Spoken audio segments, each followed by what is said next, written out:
Fala galera, beleza? Sou o professor Luciano de Biologia, terceira série do ensino médio, trazendo o assunto evolução biológica, trazendo mais conceitos evolutivos para vocês, que, fazendo uma retomada, vamos pensar lá no Lamarckismo, que foi assim, o primeiro a ter coragem de pensar numa ideia evolutiva e divulgar, escrever um livro, embora a grande parte das suas teorias estivessem erradas. Ele achava que os seres se adaptavam àquela necessidade, sendo que isso não ocorre. Aí veio Darwin, trazendo a ideia da seleção natural, que aqueles seres mais adaptados àquele ambiente, às pressões seletivas exercidas pelo aquele ambiente, sobreviviam, e os menos adaptados, aqueles menos favorecidos por aquelas mudanças ambientais, acabavam se extinguindo. Aí veio a teoria a teoria do neodarwinismo, que veio trazendo conceitos de genética, sobre mutação junto, sobre questões de variabilidade genética e tudo mais, que acabou dando um aprofundamento no assunto e mais elementos ali, como deriva genética e outros fatores, migração e tudo mais. O objetivo dessa aula aqui é conhecer os seguintes conceitos evolutivos: o que são órgãos homólogos e o que são órgãos análogos. Isso aqui é bem importante para a gente entender. O que é uma convergência evolutiva e o que é uma irradiação adaptativa, e também o que é o mimetismo, o aposematismo e a camuflagem, tá? Então todos esses são fatores, são elementos, são conceitos evolutivos extremamente importantes. Eu sei que você sabe, já deve ter visto essa imagem em uma cena de cinema, trata-se do Mosasauro. Muito bem, mas será que ele realmente existiu e ele era tão grande assim como aparecia no filme? Veja ali, ele abocanhando um tubarão ali, um bicho gigante, né, que teoricamente teria vivido no passado. Sim, o Mosasaurus realmente existiu, só que tem um detalhe: ele não era do tamanho do filme, ele atingia em média 18 metros, que não deixa de ser pequeno, né? 18 metros também é um animal extremamente grande. O bicho do filme foi modificado geneticamente e se tornou anormalmente grande, né? A tese do filme seria justamente trazer os dinossauros de volta lá com modificações genéticas, né, que favorecessem a vida deles no período atual. Beleza, gente, vamos uma reportagem ali da super interessante. Acho sempre importante a gente trazer esses elementos a mais da nossa aula para que você consiga aprofundar, porque a gente sai simplesmente daquela linha conceitual e passe a analisar coisas sobre outros contextos, outros pontos de vista. Pesquisadores brasileiros descobrem primeiro anfíbio possivelmente peçonhento. Quem são os anfíbios? Sapos, rãs, pererecas e a cobra cega. Um animal conhecido popularmente como cobra cega ou cecília pode revolucionar a forma como a ciência lida com os anfíbios. O achado pode ser mais um exemplo da chamada convergência evolutiva. Esse conceito a gente vai destrinchar ele daqui a pouquinho. Quando animais diferentes desenvolvem mecanismos semelhantes por conta da pressão da seleção natural sobre eles. Ou seja, a forma de eles viverem tem que ser aquela, né? Ou se não for aquela, eles acabam se extinguindo ali. Vamos entender um elemento aqui bastante importante quando a gente fala em filogênese e tudo mais, tá? Nós temos aqui a anagênese e a cladogênese. A anagênese representa a progressiva evolução de caracteres que surgem ou se modificam alterando a frequência genética, né, de uma população. E a cladogênese, veja aqui, a anagênese, né, segue ali, vamos colocar dentro desse diagrama uma linha reta, né, com mudanças e tudo mais. A cladogênese compreende a ramificação filogenética. Lembra da arvorezinha de Darwin lá, que vai ramificando, né, vai evoluindo assim, se diversificando, né? Compreende então essa ramificação filogenética, ocasionando a ruptura na coesão de uma população, que em função de contínuas transformações, essas transformações podem ser mutações, pode ser recombinações gênicas e tudo mais, de contínuas transformações anatômicas e funcionais em resposta às condições ambientais, ok? Vamos falar de irradiação adaptativa. O que é irradiar alguma coisa? É partir de um centro, né? E adaptativa se adaptar a formas a partir daquela maneira comum ali. É um fenômeno evolutivo, como nós temos aqui, ó, esse pássaro, tá? Com irradiação adaptativa na forma dos bicos e com isso no costume alimentar, né? No nicho alimentar desse animal. Então, um fenômeno evolutivo que ocorre quando um grupo ancestral coloniza diferentes ambientes e pode originar outras espécies, como podemos observar na figura abaixo. Tá? Então, ele origina logicamente por mutação. Não vamos entrar com a ideia lamarquista de que ele se adaptou ele adaptou aquele bico novo para comer aquele determinado tipo de coisa. Isso não ocorre. E sim, modificações genéticas e a adaptação daquele organismo a esse tipo de alimentação. Vamos supor, um animal com esse bico não consegue se alimentar do mesmo com um animal com esse bico diferente aqui. Tá? A convergência evolutiva. Agora vamos entender o conceito do que é convergir. Convergir é vir duas ou mais coisas para um mesmo ponto. Tá? Então, quando a gente fala de convergência evolutiva, a evolução foi convertida, direcionada para um único ponto. Então veja, fenômeno evolutivo observado em seres vivos quando esses desenvolvem características semelhantes de origens diferentes. Então nós temos ictiossauro, tubarão e o golfinho, ou seja, temos um réptil, um peixe e um mamífero. O que eles convergiram? Para qual ambiente eles convergiram? Para qual costume? Para qual nicho ecológico? Basicamente para o mesmo. As pressões seletivas levaram eles a ocupar o ambiente aquático e é ali que eles se adaptaram. Tá? Embora apenas o tubarão respire embaixo d'água. Ictiossauro, que é o réptil, e o golfinho não tem esse mecanismo. Ok? Então vamos a uma primeira atividade. Você já foi ao zoológico? Já observou o comportamento desses animais aqui? Ó? Temos nas imagens uma perereca, veja o nariz para fora da água, tá? O jacaré também e o hipopótamo também. Apesar de estarem em grupos diferentes, um anfíbio, um réptil e um mamífero, apresentam comportamentos parecidos. Agora eu vou pedir para você explicar essa afirmação para mim à luz dos conhecimentos que a gente veio trabalhando aqui. Então, por que eles têm esses comportamentos semelhantes, parecidos? Já voltamos.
Então vamos lá, minha gente.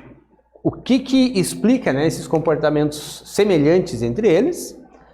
Semelhantes é um exemplo de convergência evolutiva, ou seja, eles convergiram para um mesmo tipo de ambiente, um nicho ecológico bastante semelhante ali. Fenômeno evolutivo observado em seres vivos quando esses desenvolvem características semelhantes, porém sendo de espécies diferentes. Tá? Então você vai ver esse comportamento também em plantas, em outros animais, em fungos, né? Então é bastante diverso esse tipo de situação.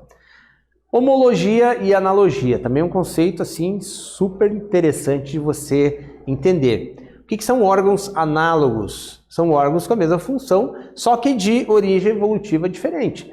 Por exemplo, o que nós temos aqui? Um morcego e uma borboleta. Tá? Os dois têm asas, só que essas asas têm origem evolutivas completamente diferentes. Eles não têm ali um parentesco nenhum, não existe nada. Esse aqui é um artrópode, esse aqui é um mamífero. São bem diferentes. Tá? Os órgãos análogos, eles existem para voar, mas eles acabam não sendo uma evidência de evolução. Já a questão da homologia, ou seja, dos órgãos homólogos, são órgãos que por vezes têm diferentes funções, porém uma mesma origem evolutiva. Agora eu peço que vocês prestem bem atenção aqui, ó, nesses ossos que constituem o braço humano e a mão também, tá? Esses ossos que constituem o membro ali, provavelmente anterior dos cavalos, aqui também a nadadeira da baleia e a asa do morcego. Basicamente a sequência óssea é a mesma, tá? Em tamanhos diferentes, em disposições diferentes. Então assim, se a gente for analisar, a nadadeira da baleia e a mão humana são estruturas homólogas, extremamente semelhantes, embora tenham funções diferentes, tá? A nível de homologia, podem ter a mesma função, as duas, vamos supor, o braço de um ser humano e o braço de um macaco? Pode ter, mas em alguns casos eles têm funções diferentes ali, tá? A nível de homologia, a origem é igual e a analogia, a origem é diferente. É interessante esse quadrinho aqui, é bem interessante para você fazer essa comparação. A função pode ser igual ou semelhante, como eu falei ali, não necessariamente sejam sempre diferentes. E na analogia a função é igual, embora lembrando que a origem é diferente.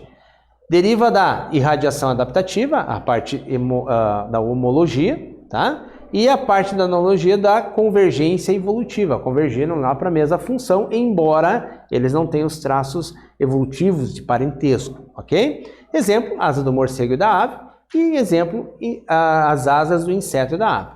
Então, essa tabela acima refere-se às principais diferenças entre analogia e homologia. Então, dá uma anotada aí que isso aqui é bem importante. Vamos falar de algumas adaptações evolutivas que ocorrem em algumas espécies que muitas vezes são favoráveis a ela. Vamos lá, por exemplo, a camuflagem. Você mal consegue às vezes enxergar a coruja aqui no meio desse galho, tá? Agora vamos entender novamente à luz dos conceitos darwinistas. Esquece o lamarquismo. O lamarquismo iria dizer que aquela coruja se camuflou para se esconder dos predadores.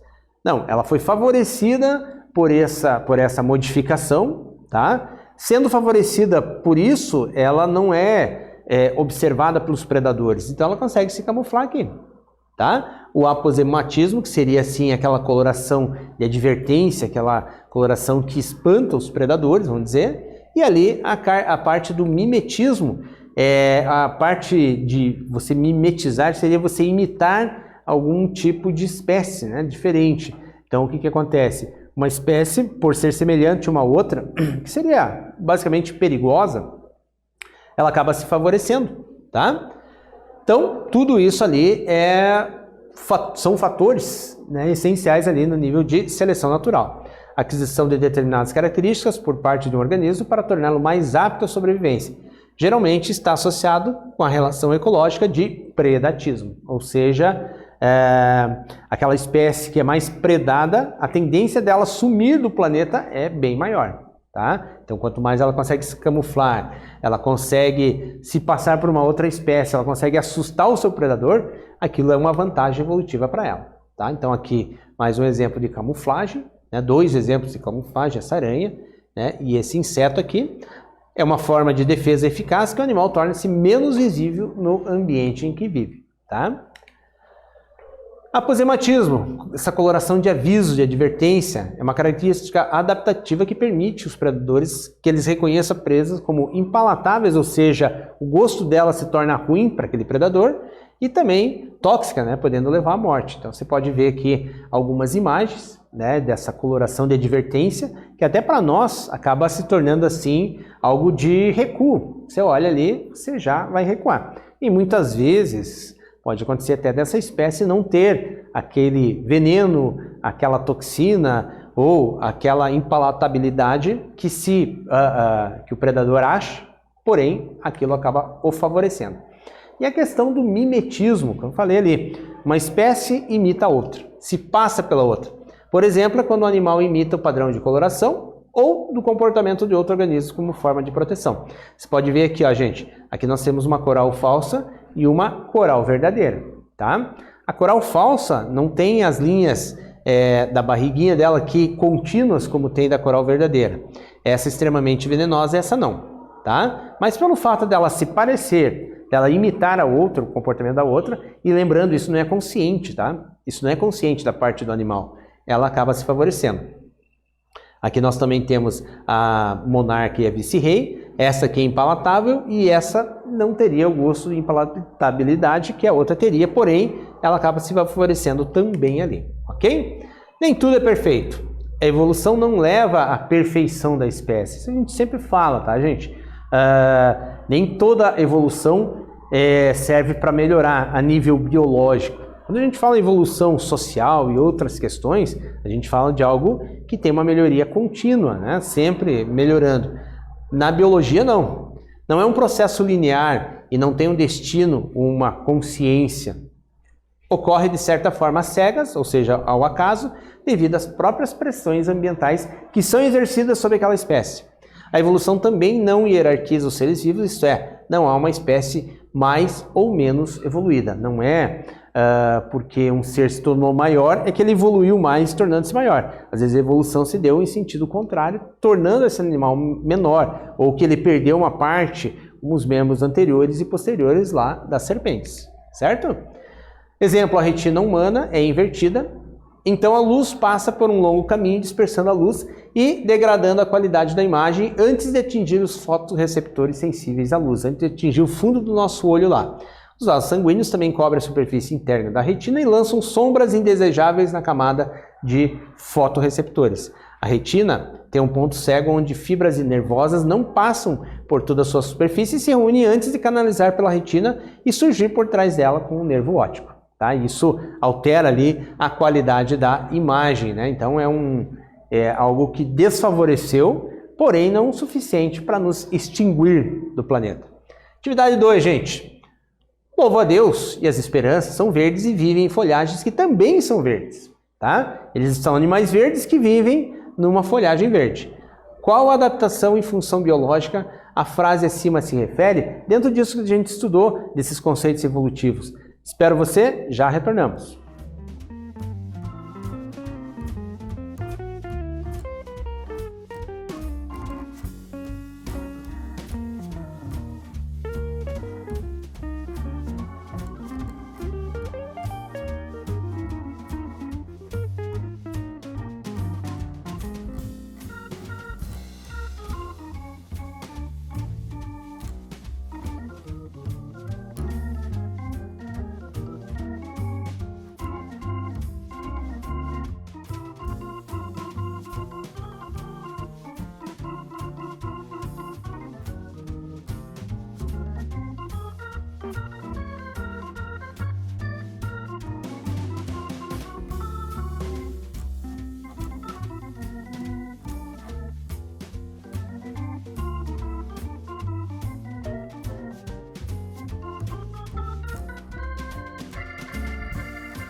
Vamos lá, pessoal, vamos ver o que vocês escreveram ali.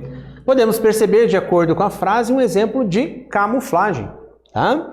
Esse tipo de adaptação tem como função a fuga de predadores ou como estratégia de caça, numa emboscada e tudo mais, tá? Então, muitas vezes, o que acontece?